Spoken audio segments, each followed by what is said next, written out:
Hello, good evening, everybody. Lovely to be here. Welcome. My name is Simon James Green, and welcome to this fabulous bank holiday YA event that Waterstones have put together. Hope you're all well. Joining me this evening, two wonderful YA authors I'm going to be chatting with. William Hussey, first of all, is an award-winning author of over a dozen novels, from thrillers for young adults to gripping whodunits for grown-ups. He's written in almost every genre of fiction. His latest books include the highly anticipated Killing Jericho, which came out last month for adults, and his acclaimed political thriller for teens, The Outrage, as well as books including Hideous Beauty and the Witchfinder series as well. Bill will be joining us tonight to talk about his latest YA novel, Broken Hearts and Zombie Parts. And joining us all the way from the US of A is the lovely Becky Albertalli, the author of acclaimed novels, which I'm sure you all know, like Simon versus the Homo sapiens Agenda, of course, the film Love, Simon, as well as The Upside of Unrequited and Leah on the Offbeat, as well as many others, including the co-author of What If It's Us with Adam Silvera. Becky joining us tonight to talk about her latest YA novel as well, Imogen, obviously. Welcome, Bill and Becky. Here they are joining us now, hopefully, any second. There we go. Hi, Becky. Hi, Bill. Hi. Hi. Fabulous. Well, welcome indeed to this wonderful event to talk about your books. So, I mean, let's start. Not everybody here perhaps might have yet read your novels, so it'd be great just to start if you could tell us just a little bit, without any spoilers, obviously, about what we might have in store if we read your book. So, Becky, could we kick off with you and wonderful Imogen?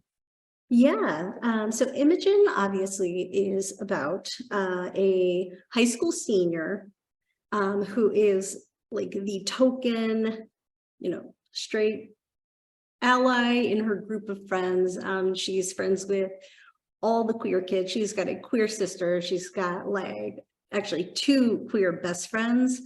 And she is very embedded in queer discourse. She ends up visiting one of her two best friends on a college campus. Her friend's like a year older and is in college. And when she gets there, she finds out that her friend Lily has told Lily, kind of who's like going through it with imposter syndrome over there with her new queer friends. Lily has told everybody that she and Imogen used to date. They've broken up. It's amicable. There's no awkwardness. It's not weird, but they all think that you're bisexual. So basically what the book is about is, what it is like for Imogen to exist in this space where she is not automatically defaulting herself to kind of the straight friend. Yeah, fab, awesome, great. And it is it's a terrific book, folks, which we'll obviously talk about a lot more in a few moments' time. Another brilliant piece from Becky, for sure. Bill, tell us a little bit about Broken Hearts and Zombie Parts. Yeah, well, it's the story of Jesse Spark, and he wants to be a film director. So movies are his obsession. He particularly loves horror movies. And his plan is, it's his last year at school, and he wants to get into film school. So he and his friends are going to make this epic zombie movie. They're going to make it over the whole year, and it's going to be a masterpiece. But at the very beginning of the book, he's diagnosed with a heart condition, which means he's going to have major open heart surgery, but within the next 5 weeks. So he wants to accomplish these two almost impossible tasks.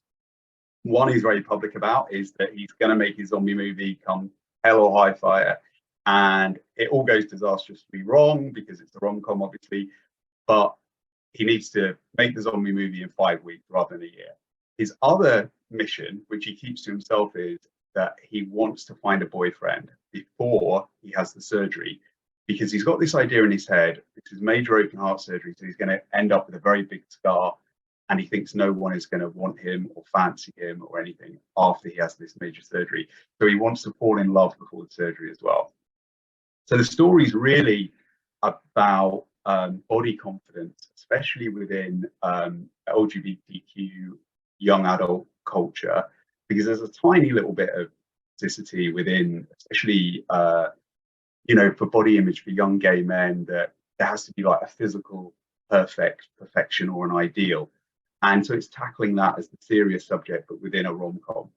And it's all based on the fact that I was born with a heart condition. I've had open heart surgery, so I've got a big scar and stuff. So it's a kind of proper lived experience thing. And the fact that, you do deal with those. It's not just recovering from the surgery, it is dealing with the kind of the scars that you have emotionally and physically afterwards. But there's some jokes in there as well. So absolutely there are, and Bill, it's a great book as well. I really enjoyed reading that one as well, and absolutely fall in love, shoot a zombie film, perfectly reasonable to do in just a few weeks. Absolutely, yes, exactly. Now folks at home, I should have said at the beginning, actually, there will be some time for some questions at the end, so if you've got any questions that crop up during my chat with Bill and Becky, whack them in the Q&A box, and we'll come to them in kind of the last 15 minutes, and I'll ask as many to them as we can get through as well. And if you want to generally chit chat or comment amongst yourselves, you can put that in the chat function as well. Only nice comments only, please. All right, so now as a fellow writer, fellow author, I'm always interested in kind of why these stories and why now, basically. What sort of prompted you to kind of write these stories at this particular point, and why you kind of wanted to do it, really, and if there was anything kind of going on either for yourself or kind of in the wider world that kind of prompted you to actually think, yes, now is the moment to tell this story. So Bill, coming to you first of all, because you mentioned there about the fact that you've gone through open heart surgery yourself. Was that a kind of factor in deciding to write this one? Yeah, absolutely. So my books written before this had been like dystopia or whodunit, that kind of thing. And it was actually reading your book, Simon, and Becky's books and similar type of stuff that I kind of wanted to challenge myself a little bit by taking on quite a serious issue, kind of body confident young people, and realizing that sometimes the most potent way to do that is through comedy rather than through making a kind of serious polemic about it.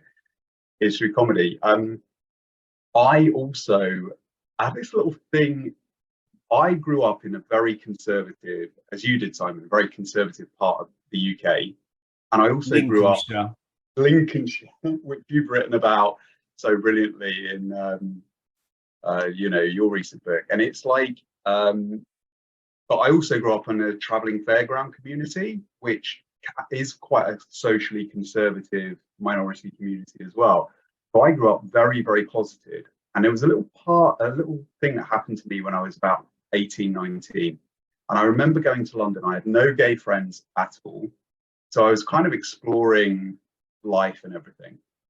And I think there was always this bit of me that one bad experience very, very early on can set you back as a young gay person a long way. It can set you back years sometimes. And it happened to me. So I went to London, try and find gay friends and stuff. And I remember going into a bar in Soho. And the first encounter I ever had was at this bar where a guy came into the bar next to me and he said to me, I'm sorry, he said, you're not pretty enough to be here. Oh. And that was then me for a whole year. It pushed me right back into the closet for another whole year. And it was a horrendous experience, but it kind of like there's an issue of that although Jessie is out in the book, there's another character, we don't get into spoiler territories, but another character who isn't out, who comes from a conservative background. And it's about that one little voice or one bad experience that can destroy someone's confidence just as it's starting to bloom, just as you're starting to realize who you are, that all the doubt comes back in again. So it was about body confidence. It was about exploring that kind of idea as well. We'll talk more about that in a little while, but you're so right. It's a real issue in, I mean, definitely I hear what you're saying from like the gay point of view in the LGBT community, but I think it's probably even more widespread than just gay men, actually. I'm sure it is actually. In fact, it's throughout society full stop, isn't it, probably now? But you're absolutely right, Bill. That's really interesting. Becky, why Imogen? Why now? I would say because I wanted to fetishize and profit off of the queer community.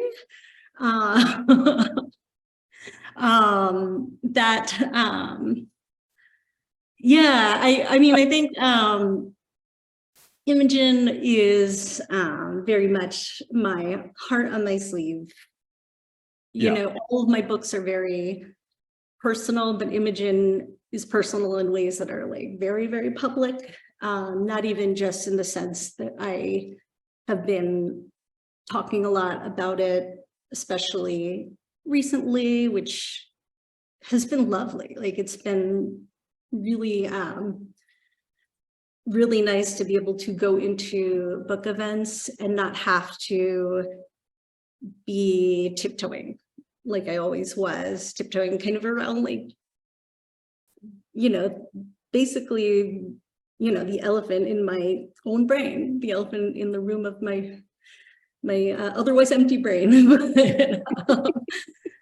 But yeah, so I don't want to like, you know, retell the entire story, because I'm guessing probably a lot of people who kind of follow queer YA might be the exact people who are already familiar with it. But, you know, I published my first book in 2015. That was Simon Versus. I wrote it in 2013, which was 10 years ago.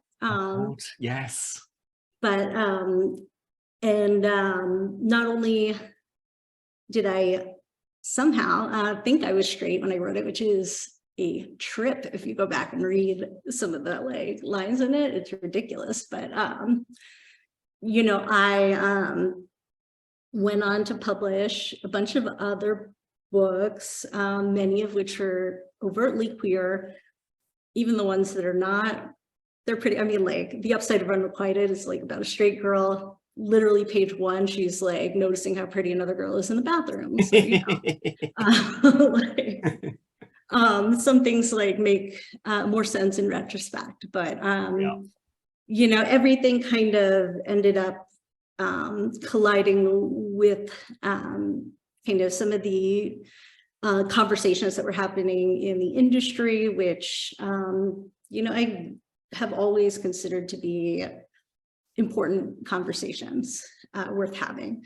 But there maybe were some growing pains as we were having them. And so, you know, what that amounted to, and especially as Love, Simon came out in 2018,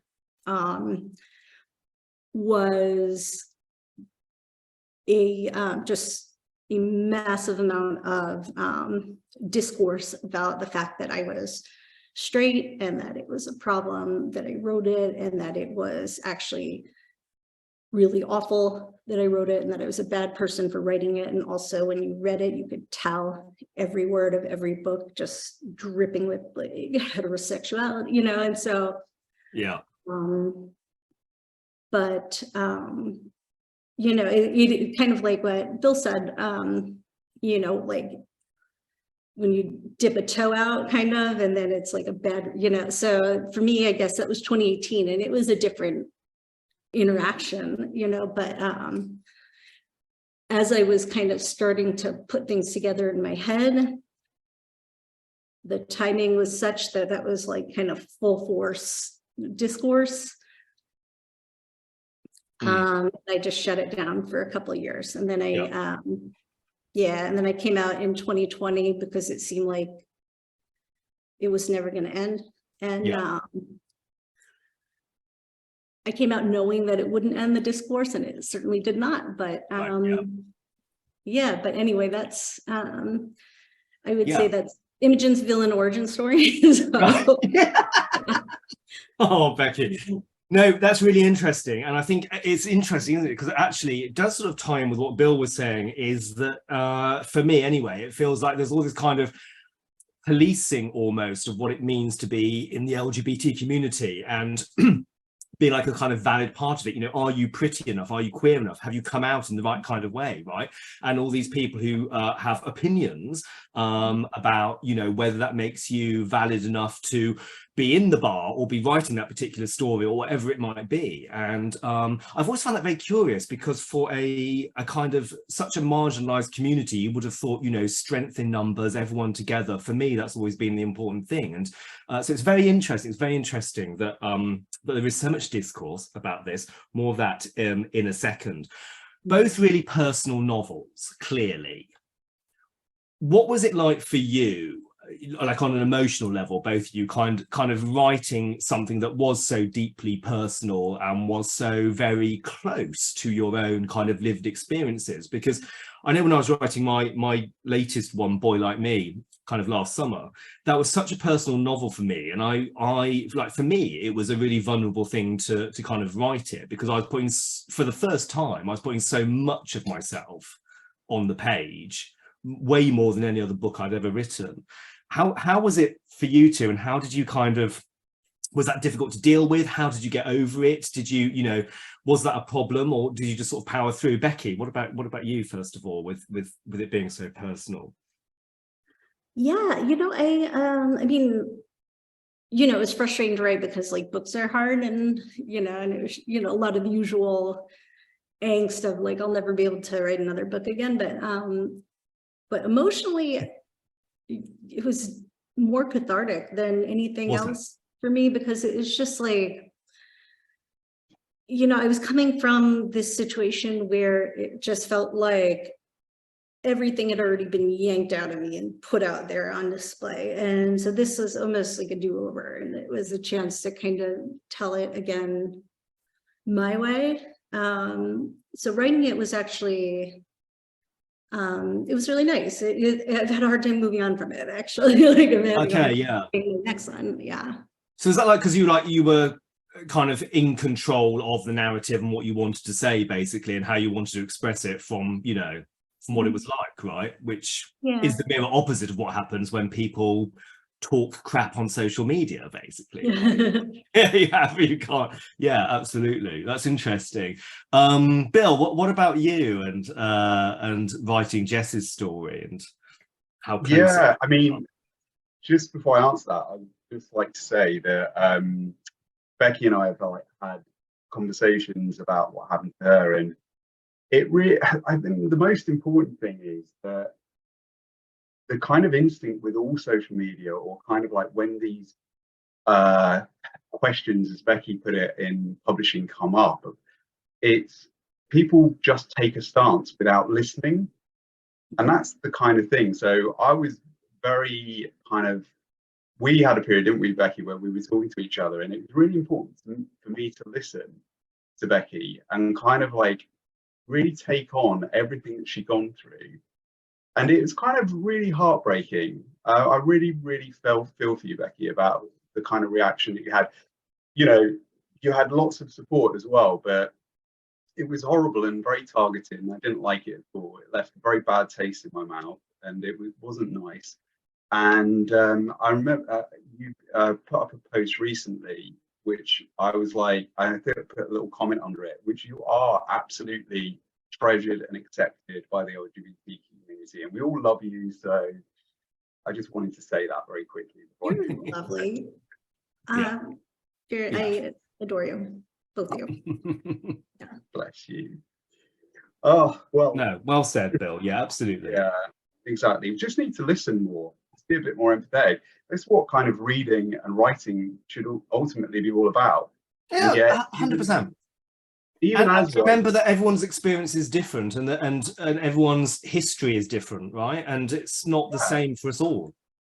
Yeah, exactly. And we should be that, as you said, Simon, we are a community that is increasingly, but historically and increasingly in modern times, constantly under attack, constantly.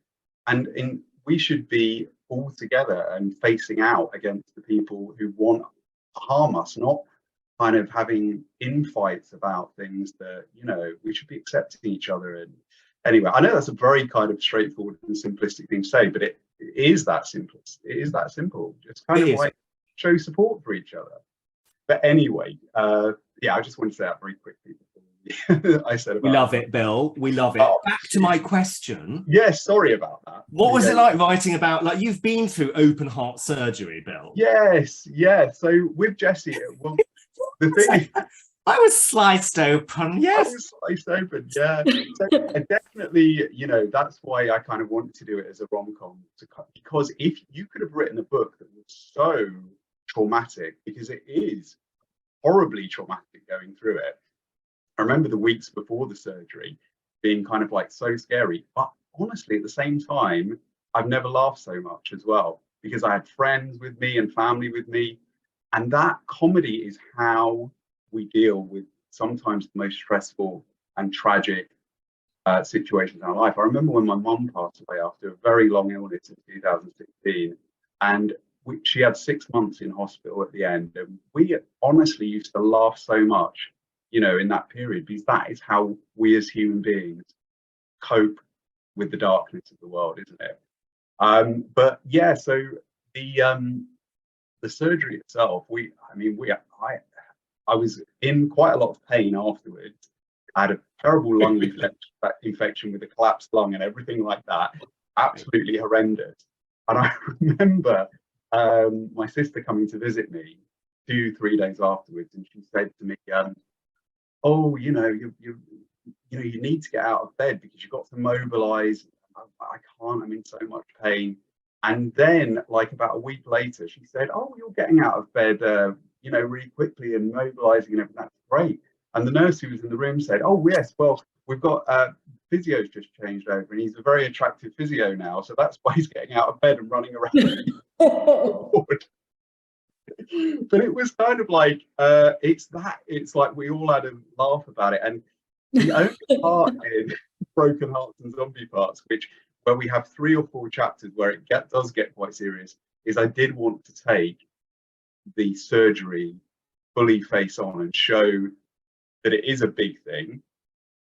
You know, it is painful and it is daunting, but because young people have this surgery all the time, but you survive it, you get through it, you will get better, you will have a scar, but that is your signal to the world. Look, I had this big thing, I survived it, I'm a survivor, I'm a warrior. Yeah. So hold up those scars as badges of pride, really. I think that was a really nice thing about reading the book, Bill, was that sense of, you know, there was some fear there from Jessie, obviously, of course, naturally, but there was an overriding sense of A, the human, B, the kind of positivity, actually, of kind of getting through it, which was great. And folks watching, before you all logged on, Becky and Bill and I were having a little chat about, you know, the use of humor in tackling kind of big subjects and how that can be a really powerful, useful thing, which maybe isn't always appreciated as much as it could be. But, you know, it's true, isn't it? That, you know, it doesn't have to be like, you know, laugh out loud, balls out comedy constantly, but some level of humor, of looking at the lighter side of life, right, can help us deal with those bigger issues in all of our books, I think. And that's a great thing, right? Absolutely. You know, I honestly think that's, as I say, I'm at risk of repeating myself. So traveling fairground people, which is my background, our funerals are basically, the sad bit is at the church, and then the wake is basically funny stories for 2 or 3 hours. Amazing. All the crying's done. It's then about telling funny stories about the person, because you know, the joy of their life should be reflected, not just the sadness of the passing, but the joy of their life. And I think that's how we should approach, if we can, those dark periods in our life, to kind of like, you know, them. 100%. And that's why it's like, it always frustrates me. We said in the chat before we start that books like yours, Becky, and which employ humor as well, and Simon's books, why aren't you all up for, like, not just the comedy awards, but the serious book awards? Because comedy is the hardest thing to write. It really is. Well, folks, you heard it here. Comedy is the hardest thing to write. So let's sort that out. For any award committees in the chat, you know. Yeah, exactly. If you're on an award committee in the chat, you consider yourself told. Absolutely. Now, lots of talk in both your books about kind of the journey of sort of self-acceptance, working out who you are, what you stand for, realizing that you're kind of actually you are enough as you are. You don't need to be something else, you know. Let's talk a little bit about what both of your main characters go through in that sort of sense. First of all, Becky, with Imogen, because one thing that really strikes me about her, particularly at the beginning of the book, is that she's so often finds herself kind of like apologizing, like she's imagining that she has offended someone, she's done something wrong, she's misstepped in some kind of way. She's always desperately sorry, and she's trying to constantly kind of make it up to people and work out what she's done wrong and why, you know.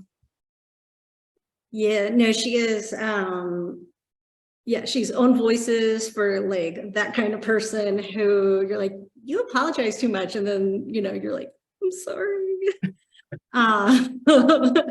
But yeah, she's you know, some of it is just she is a people pleaser, and she is anxious, and that's just very fundamental to who she is, who she's been since she was like tiny, right?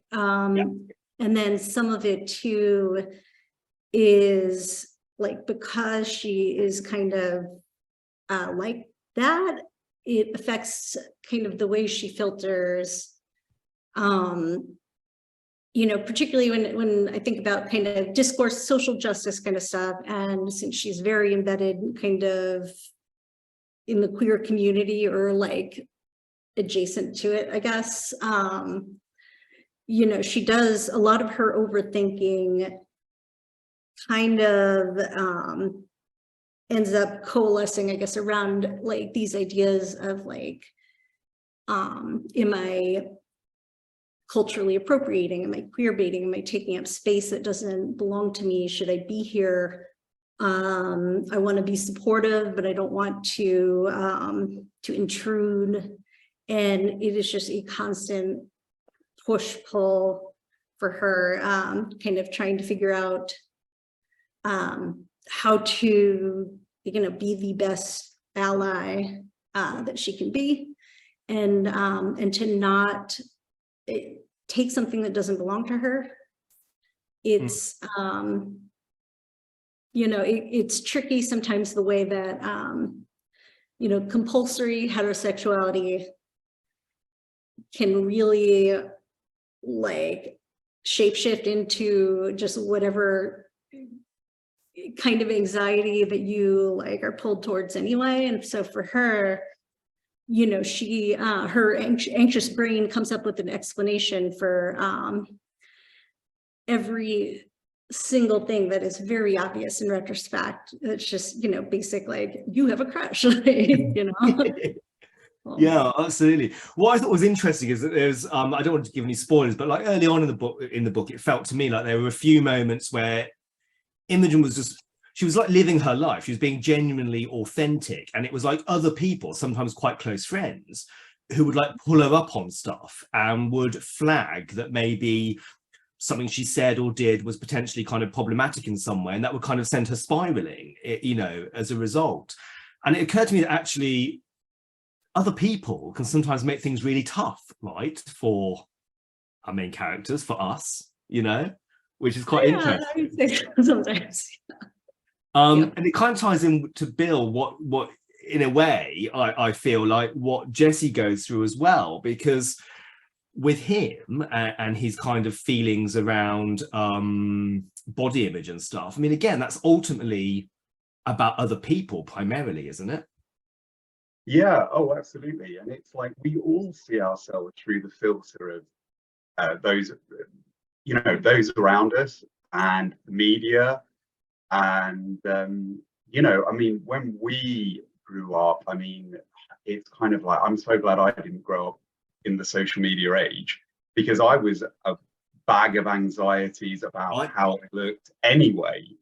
And, you know, so you know, Jesse comes across in the book as, although he's a, you know, a lovable doofus, and he lets his mouth run off before his brain has a chance to catch up, which is in no way a you know, self-portrait of me at that age, and even now at all, I promise. Is the, you know, although because he's out, his mom is very supportive. His entire thing is becoming comfortable with himself even before he has this surgery. So he talks about himself in that way. It's quite a British thing to do as well, isn't it? In that kind of way, get the first punch in, so that if I can kind of be disparaging about myself before someone else does it, then that's the way to protect yourself. I think that is also something that we see quite a lot of in LGBT in the Q community. It's like, because we are so often going to be attacked, it's get the first snipe in or the first punch in before someone else can do it. And we end up in this sometimes self-destructive circle, which kind of touches on what we were talking about earlier, which is we start to attack within the community, each other within the community. It's like a defense mechanism. If I'm nasty to someone else first, or I'm nasty about myself first, then we protect each other in that kind of way. So Jesse in the book being, I need a boyfriend, but that none of these people are going to want me, so I'm not even going to try, because I'm not good enough for these people. It's kind of, you know, it goes along in that kind of theme of if I protect myself in a way that limits my world before I even start. And it takes that kind of thing, that realization of going through the surgery, of surviving something which you are kind of within a whisper of death. You know, we shouldn't have to do that. We shouldn't have to go through a thing where we're in a whisper of death to get self-confidence in ourselves. No. You know, but yeah, I think that's kind of like, and I think, you know, I don't know about the rest of you, but I'm, you know, I don't feel like a grown up at all. Do any of us ever feel like a grown up? So it's like, you know, I'm still filled with, even writing about these books and looking at myself and my own anxieties, I still carry them with me. Yeah. Like, the book is not necessarily an exorcism of your demons. It's just kind of like, it's almost like having a cup of tea with them and seeing, Yeah. That is the best description ever of like what it's like for me too. Yeah, that's brilliant. Yeah. Fantastic. No, really good. Let's have a little chat about the friendship groups in the novels, because both of your books contain a wonderful array of friends for your main characters. So I just want to talk a little bit about kind of the roles they play in the book, and what they're about, and what they kind of bring to it, and how they kind of help your main characters sort of navigate their journeys, or indeed, you know, hinder to some extent in some cases, perhaps. Bill, do you want to kick us off with Jess's mates? Yes.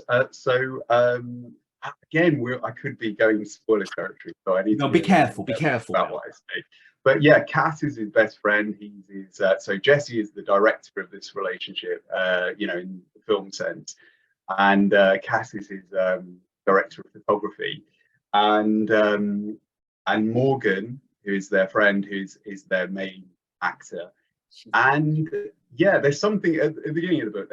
They have that great thing that I think all good friendships have, which is they're able, as we would say in the UK, to like rip the absolute mick out of each other. And I don't know whether this is, I mean, Becky might be able to enlighten us, I don't really know. But in the UK, I sometimes would get a note back from my editor, and it would be like, oh, they're being a little bit mean to each other. But kind of like in the UK, this is what friends do to express their love, because we're so kind of like, you know, as British people, we can't say to our friends, I really love you. It has to come in the form of an insult. So, you know, they have that kind of banter between each other. And, you know, that's why I think actually all the best British sitcoms are about, you know, people being unable to express their emotions to each other, because we're all kind of emotionally constipated on this side of the Atlantic. Right. Oh, that's But, very true, Bill. That is very true. Absolutely. that is, but it is kind of like, yeah, so their friendship dynamic is very much about kind of like Jesse is going to face this major surgery, but it takes him having to face the surgery for them to say, I love you to him. And that is the kind of push that kind of like British people need sometimes, to brush with mortality, to actually say what you know. Absolutely. Take it to the extreme. Yeah. No, really good. Becky, tell us about Imogen's various friends in the book and what you were doing with them. I will. Can I sneak in? I want to say I'm one of the many things I loved about Broken Hearts and Zombie Parks too, is like I just wanted to jump onto that and add like the thing about the friend group and kind of the entire ensemble that's so brilliant is like, well, they feel very lived into these relationships, but also like they have their own stories. Like every single character in this ensemble like has their own stuff going on, and you know, kind of the way that it comes together just with Jesse's story is seamless, and I'm not going to say anything else, but you know, you don't feel like they exist just to be side characters. Like they are also you know, they're their own main characters, and that to me, that's like always the goal when trying to flesh out a friend group. Like you get the impression that there's just like, you probably have so much stuff on each of them off the page that didn't even make in the book. Like that's the vibe. Bless you. Thank you, Becky. I feel like your answer on my behalf is much better than my answer. That's so sweet of you. Thank you so much. I'm here to be your fangirl anytime, so Bless let me you. know. Thank you. I'm like yeah, No, lovely. But yes, but and tell us about it. But tell us about Imogen's friends as well. Yes, because they are also utterly glorious as a bunch.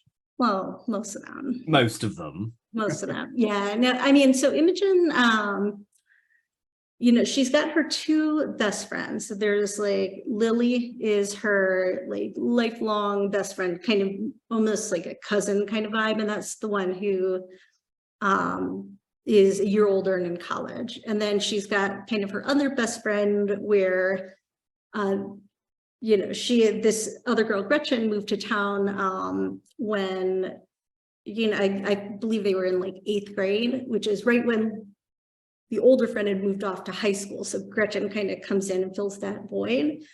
And Gretchen and Imogen have a very different dynamic. There's also a whole group of friends in the college, but I think I'm going to like put a pin in that. Like that's because yeah, because a lot of the tension I think comes from this triad, I guess, of Imogen and these two best friends. Lily cannot stand Gretchen, and Imogen has theories about why. Gretchen is a lot. Gretchen is, you know, without revealing too much or trying to kind of stir up biases for or against her. Gretchen says a lot of things that were said to me. Right, yes. Yeah. Basically everything Gretchen says. Like basically Gretchen says a lot of things that you'd be like, that's ridiculous. No one would ever say that. But we can confirm that they would. So that's really interesting. I did wonder if that was the case, actually. So yeah, that makes perfect sense. Yeah, yeah. I know. I'm going to get sued. No, like, I changed the words around. I changed the word. Yeah. No, totally. One thing though, you talk about things that are ringing true, Becky, with Bill's book. You're absolutely right. But one thing that rang really true with me is some of the kind of the banter, if you like, between some of the characters and kind of the jokey stuff they sometimes get up to. And there's one particular thing that goes on in the book involving a little sausage, isn't there, Becky? Here it is. It's a very small sausage, and it is real. It's based on a real thing. Tell us about it. Come on. This is the perfect venue for it too, because the UK is central to this story. That is where I had my first introduction to the sausage, actually. It was when I was studying abroad in Scotland. I was at St. Andrews. And so a lot of us kind of found these like very cheap flights to other places in Europe over spring break. Did that, reconvene. My roommate, who's another American, who was one of my best friends, like wonderful. This is not, there was no malice behind this rivalry, but she did, for some reason, bring back a little tiny sausage from Germany. No one knows why. Like, why would you? Why was it allowed? Why did customs allow it? I don't know, but she brought it back for me because she knew I would hate it, and I did hate it. And for like years, like over a decade, we would like pass it back and forth to each other in the mail sometimes. One time I put it in like a jewelry box, you know, and mailed it as like a ring. It was presumably a cured sausage, was it? It was like charcuterie. Yeah, well, it's some kind of smushy thing. I don't know. It's never been, it's sealed. It's sealed. It's right, it's in a like a casing. Don't open it. Don't open it. Yeah. No, it's probably highly toxic. Yes. Yeah, I would imagine so. I think yeah, which makes it just such good symbolism for a lot of the discourse in my story.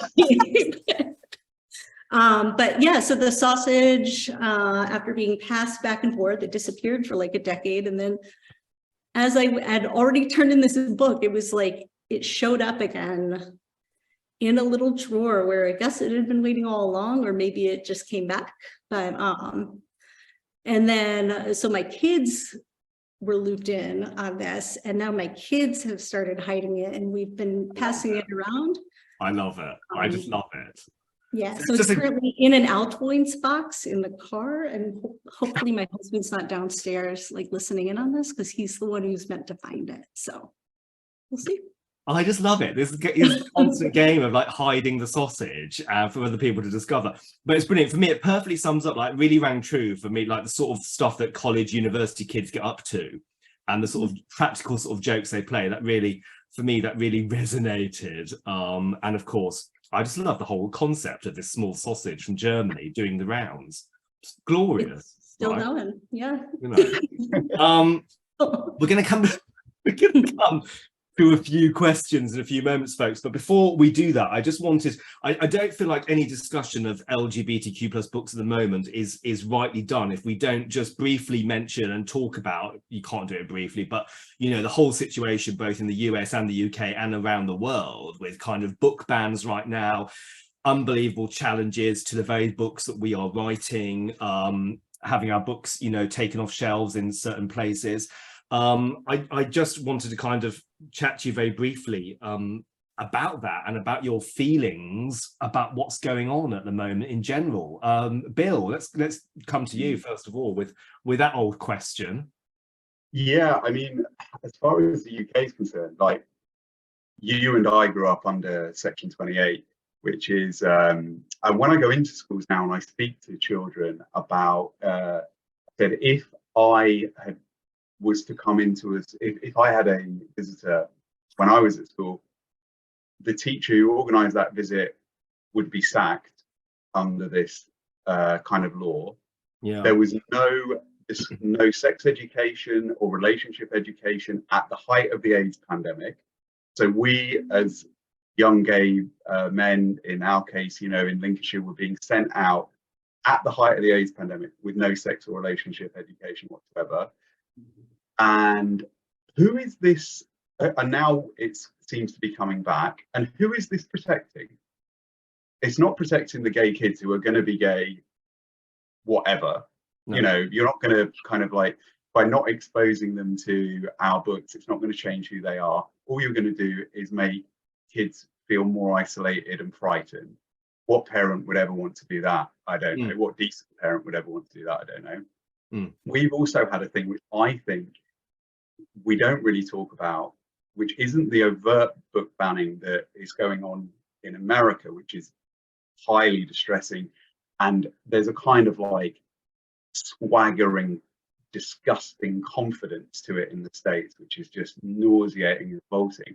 But what we've got in the UK is a government that has defunded libraries to such an extent that and it isn't talked about a lot, but I was involved in Save Lincolnshire Libraries campaign, is that they then get libraries to be run by volunteers which is absolutely fine, great.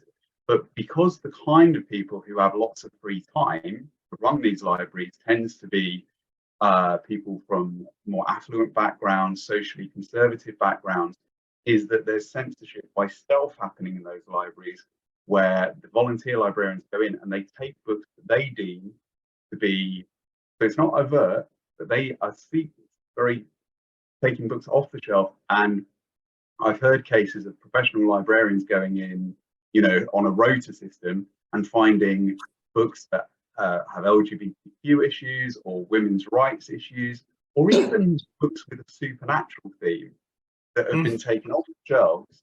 And it's not a council or a committee or a local governor or anything like that officially saying we're going to do this and it's the law. It's happening by stealth. So we in the UK should never be complacent and think, oh, well, we're never going to go down this path that America's going down. We're going down it already. Yeah, but we're doing it in a stealth way. in a slightly So that's different way. what's really disturbing in the UK at the moment. No, 100%, I agree. Becky, what's it like? I mean, obviously, we all read a lot of stuff on Twitter and Instagram, what's going on, but what's it like on the ground in the US in terms of like the book bans and stuff? And have you been, I'm not clear, have your books been subject to a lot or many as well? Yeah. Yeah, it's funny. As far as I can tell, the only one that they seem to, I mean, actually, I don't know what Imogen just came out, but that has flown under their radar is like, yes, no, maybe so, actually, which I'm like, Oh, really? Yeah. when like straight up calls you all evil, but like, okay, it's got a boy and a girl on the cover, so you don't care. Right, so it's fine. You don't know, you haven't even Yeah. to do your word search or whatever in it, but yeah, I mean, it's really unnerving. It's, you know, where I live in a place, I live very close to where I grew up, in Georgia, which is historically a very conservative state. And where I lived was extremely conservative when I was growing up, but it has, especially in the last couple of years, it's sort of one of those districts that's kind of swung purple. We kind of have, you know, we went blue in the presidential election for the first time in a bazillion years, and have 2 Democratic senators and stuff. So, you know, so there are some, you know, there are little pockets of hope for sure, but yeah, you know, but it's like, you know, it is not a safely, comfortably blue area. No. And there's a lot, you know, there is legislation coming through my state, targeting trans kids who just like, that just seems to be inexplicably absolute top priority to the conservative party here. And, you know, and then other states are even messier. Like right south of us is Florida, and I feel like Florida probably even outside of the US needs no introduction. No, indeed not. We all know about Florida, don't we? Hideous. I mean, just horrible. Unreal. Yeah. But the thing to know, you know, that I would say to kind of all of us should keep in mind, because it's very easy to lose sight of this, is that like this is an organized effort that is like, you know, it is coordinated. I believe, and I don't want to say, I don't know the exact numbers on this, but it was like a pretty large percentage of the book challenges came from, it was like literally like a handful of people, not even just groups of like, it was like a handful of people. So this is like a specific thing that has been planned for a long time, and it does not reflect the values of the broad public. I agree. Yeah, I think that's what I would say. Yeah, but based on the polling that I have seen and stuff, but it feels, and by design, it feels like it does. Like they, you know, that's it, isn't it? To make queer people and particularly trans people and particularly trans kids feel totally alone. Yeah, because this is a group of people who want us to simply disappear, to go away, to silence our stories and our voices. That is the ultimate aim, I think, isn't it, from this? And it's a pushback, like you say, Becky, from I think a very small number, actually, relatively very small number of people who are very amplified by right-wing media and by algorithms, especially on Twitter, right? And you know, that's a huge thing. So more important than ever that we join forces and fight back, right? And yeah, and I think kind of like whenever they've done public, you know, this is never put in the press in the UK, but whenever they've done public surveys on British attitudes to trans people and trans rights, it's always been overwhelmingly and broadly supportive. But you never hear about that on social media. You never hear about. All you hear about is the anti-trans, very powerful people, you know, with very powerful platforms, and how they're all being silenced. Yeah. And they don't seem to stop talking, but they're all apparently being silenced and deplatformed and what have you. But the I've always said two things is, I think this is a pretty obvious point, but it's worth saying is, these people are attacking trans rights because not only because they have hate for trans people, they have hate for all of us within the community, but they see wrongly, but they see trans rights as the soft underbelly that they can attack first. And if we don't all come together and say, no, you're not dividing us, you're not attacking one part of our community without us all coming together and defending it, then we shouldn't be complacent and thinking, oh, because I'm a gay man, they won't be coming for me in the next wave. They certainly will. That's not a reason for us primarily to defend our trans friends, but it's, you know, we shouldn't be under any illusion that they don't want to come for all of us. Correct. And the other thing is, I always say to friends of mine who, because I live in rural part of the UK, socially conservative part of the UK, I say you shouldn't think that the rest of the UK is like where you live in, say, a liberal part of London or Manchester or places like that. Actually, most of the UK is like where I live, where people can still, you know, feel free to walk down the street. And if my partner and I are holding hands, shout a gay slur at us and no one will challenge that. Yeah. You know, and so we shouldn't think that those old battles are rearing their head again, and we've just got to be ready to fight them again. Yeah, and it's depressing that that's the truth. But it is nevertheless where we are at the moment, which is depressing. But yes, absolutely. But fight we will. We always have. Yeah. Let's come to some questions because we've got a few minutes left. We've got a few questions to rattle through.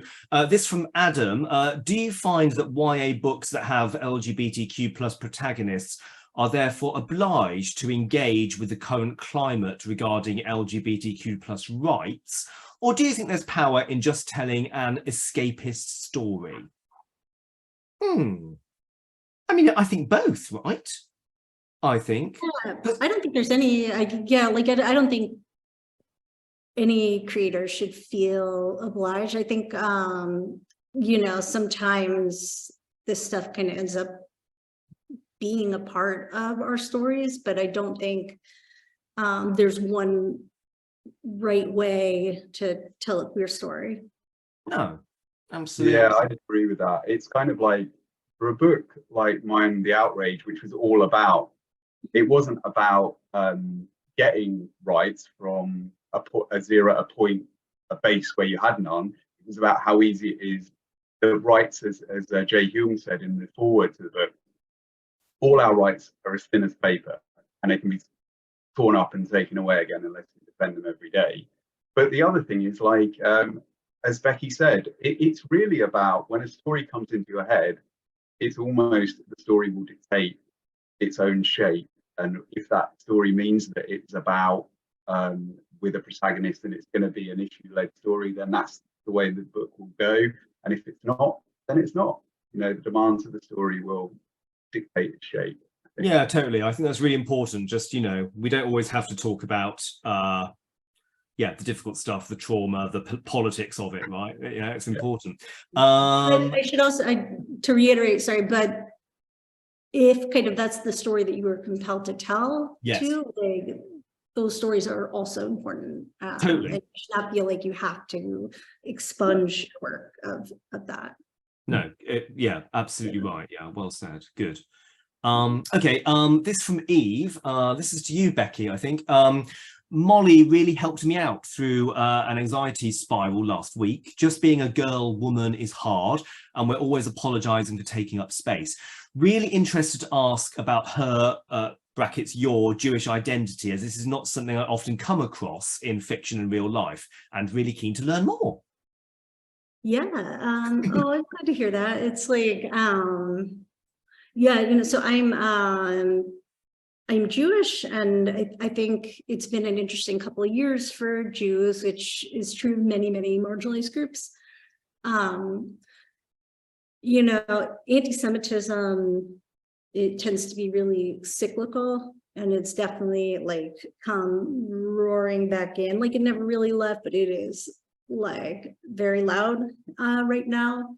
And so kind of it is really interesting that like kind of I feel very different in my Jewishness now than when I wrote The Upside of Unrequited just a couple years ago. But you know, I think I guess there are a lot of different places I could take this question. First of all, I just love being like asked Jewish stuff, because a couple years ago it just didn't feel like anybody know, like you would literally see so many of us Jewish authors and stuff would write these books that we consider to be very Jewy, you know, and this is right as some of the trade reviews were starting to kind of list kind of diversity in labels and different types of marginalizations for characters and stuff. And over and over and over again, all of us, I think, have experienced this Jewishness just erased. You know, they'd be like, those characters, if they were white, would be called white, you know, which, you know, the white ones were white, but like the Jewish just didn't mean anything. And I think people are starting to kind of unpack that a little more, maybe. Yeah, awesome, great.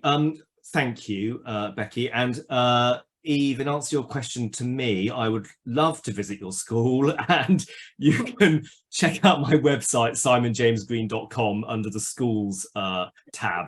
You'll find all the information about my visits on there and how to contact me. That is the best way of going about that.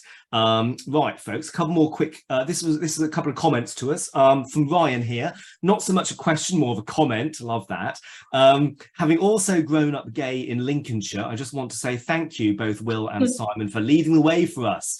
And Becky, Simon was one of the first books I read when I came out, and it changed my life. Thank you. I second what Will said. We all love you. Screw the haters who've no idea what they're talking about. Yes, 100%. Thanks for that, Ryan. Anne says, thank you so much for doing this tonight. It's been fabulous. Plus for writing your books. So hopefully the next generation has more support. Yep. William, you're gorgeous. Whoever said that to you years ago needs to go to Specsavers. Seriously, hope you recovered from the op. Damn right. Thank you so much. And Becky, I'm sorry for what you've gone through, but I hope now you can go forward from here and lead your life the way you want. Love the story of the sausage. Kiss, kiss. Really looking forward to receiving my books. So thanks for that. That's awesome. We love it.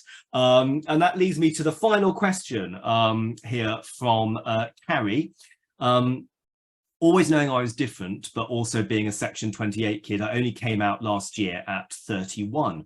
Reading your books and being able to run a pride group in my school makes me sad and happy about how things have changed. My question is, if you could go back to your younger self, is there anything you would say to yourself? And also just thank you so much for writing such honest books and making me feel not alone. Well, that's awesome, Carrie. Thank you. And, you know, I agree. That's kind of, I guess, why we all do it, isn't it? I think definitely. But anything you'd say to your younger self if you could go? But this is a tricky question. I get asked this sometimes. I never know what to say, apart from like, kiss more people if you get half a chance. I think Benjamin once said something similar. But kind of like when he was on his deathbed, they said to him, an interviewer went to him and said, is there anything that you would, looking back on your life, would you have gone over your poetry, or would you have kind of like tried, different things in literature? And he basically just said, I would have made love to more people. Well, there you go. That's like my answer, but ruder. Yeah. So good. Okay. But I think my thing, if I could go back to my younger self, was stop wasting time. Stop wasting time. Because I wasted a lot of time not liking myself. Yeah, who I was, and listening to people who I shouldn't have listened to. Yeah. And I think I wasted a good 15 years of my life, which is a long time, kind of being unhappy for no reason whatsoever. So that's really, I think, we all go into schools and talk to young people.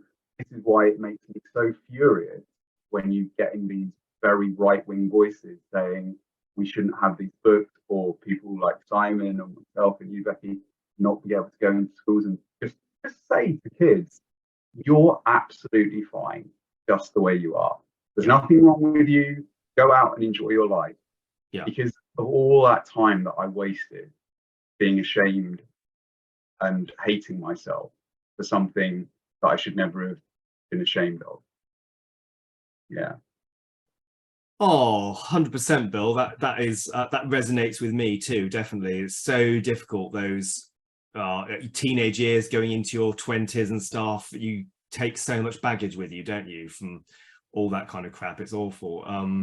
Becky, anything else you might tell 13-year-old Becky? Oh my Lord, like she was nowhere near figuring it out, but I'd be like, all right, I'm not going to tell you anything. I'm just going to kind of leave you with a question for you to ponder at your leisure. I just want you to like look at this picture of Sailor Uranus from Sailor Moon that you have up on your wall. I want you to think about why you think she's cool. Like, why is that, Becky? Like, Oh, yeah, absolutely. That's really sweet. That's lovely. No, fantastic, brilliant. Cool. Well, that brings us, I think, to the end of our event today. So a huge thank you to Waterstones, as ever, for hosting everything and sorting it all out. And lovely to chat with William Hussey and Becky Albertalli, as always, with their new books. Imogen, obviously, and Broken Hearts and Zombie Parts. Been an absolute pleasure. Thank you for joining us. It's bank holiday still, folks, if you're in the UK, so go out there and grab yourself, assuming you're over 18, a chilled glass or something nice. I've got a little rosé here, which I'm going to carry on with the garden shortly. So thank you very much. Thank you for joining us. I hope you enjoy the books. I'm sure you will. Lots of love, and hopefully see you all very, very soon. All right. Take care. Bye-bye now. Thank you so much.